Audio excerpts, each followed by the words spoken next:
Action आपको बनते हुए दिख रहा है औरोबिंदो फार्मा में। ए लेटल का ही ये काउंटर है और एक तो नतीजों के बाद हम कह रहे थे कि थोड़े इंटरेस्टिंग फैक्टर्स है नतीजों में, बट कॉन कॉल के बाद बाजार का थोड़ा भरोसा और बढ़ा है। 3% ऊपर फिलहाल आपको औरो ट्रेड करते हुए दिखेगा। तो आइए समझते हैं नुपुर के साथ कि कॉन कॉल की क्या कुछ खास बातें निकल कर आई हैं। नुपुर बताइए। बिल्कुल, जो बॉडी लैंग्वेज थी मैनेजमेंट की कॉन्फ्रेंस कॉल में वो काफ़ी स्ट्रांग थी और जो यूएस बिजनेस हो, यूरोप बिजनेस हो या कैश फ्लो से रिलेटेड जितने भी सवाल थे, काफ़ी पॉजिटिव गाइडेंस वहाँ पे दिया है कंपनी ने मैनेजमेंट की तरफ से। यूएस से शुरुआत करें तो इस क्वार्टर में हमने स्ट्रांग रिबाउंड भी देखा था। पिछले साल से 9% से ऊपर है और पिछले क्वार्टर से भी देखे तो 13.5% की ग्रोथ है यूएस की यूएस कारोबार में। और आने वाली तिमाही में उन्होंने कहा कि जो डिमांड है वो बनी रहेगी। साथ ही साथ इंजेक्टेबल में उन्होंने डबल डिजिट करीबन 10% की growth quarter on quarter basis पे टारगेट करी है। तो ये एक पॉजिटिव चीज निकल के आई कॉन्फ्रेंस कॉल से। अब जो यूएस का टोटल कंट्रीब्यूशन है टोटल बिजनेस में वो करीबन 47% के आसपास है। साथ ही साथ उन्होंने ये भी कहा कि क्वार्टर 3 में यूएस एफडीए के सर उन्होंने 2 इंजेक्टेबल्स और 7 नए प्रोडक्ट्स डाले जिसका अप्रूवल आना बाकी है। और आने वाले 12 महीनों में भी अगर हम देखेंगे तो जो नई प्रोडक्ट लॉन्चेस है वो काफी स्ट्रांग है और जो पाइपलाइन है लॉन्चेस की वो काफी स्ट्रांग है।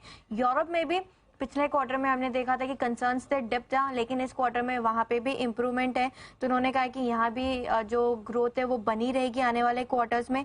आरएनडी पे भी उनसे जब सवाल पूछा गया क्या रह सकता है आने वाले क्वार्टर में, क्योंकि इस तिमाही में 6.5% के आरएनडी स्पेंड्स किए थे आय से अगर निकाले तो, जो पिछले साल 5% के आसपास था।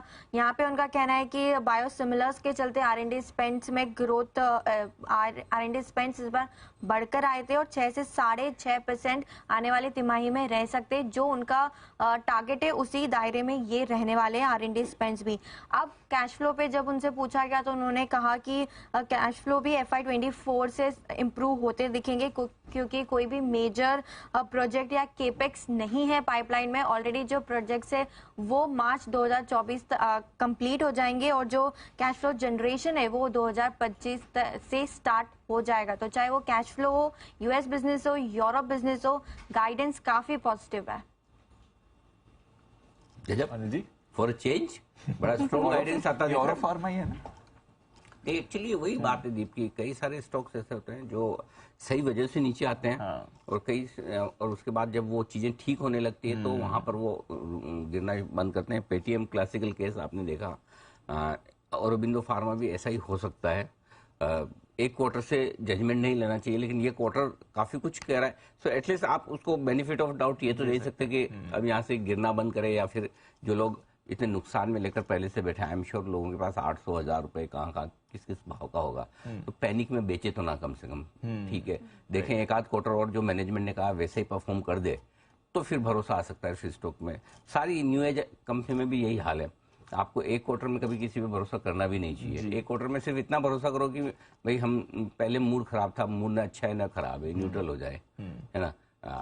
उसके बाद आप देखो एक आध 2 क्वार्टर और परफॉर्मेंस रेगुलर आए, फिर आप प्यार करना शुरू कर सकते हैं। नेक्स्ट क्वार्टर में पता चलेगा कि कितनी सीरियस मैनेजमेंट की बात आपको लेनी है, क्योंकि नंबर्स ऐसे स्टैंड अलोन और फिर आप वैल्यूएशन और भाव के हिसाब से देखेंगे तो आपको ठीक लगेगा। इसलिए आज स्टॉक का रिएक्शन, अंडर ओन स्टॉक में इस तरह का रिएक्शन आ जाता है क्योंकि स्टॉक अंडर ओन है जिन्हें उन्हें बेचना नहीं, क्योंकि सबके पास ऊपर के भाव का है। Correct sir. तो आई थिंक उस हिसाब से स्टॉक में रिएक्शन जो आ रहा है। एक बार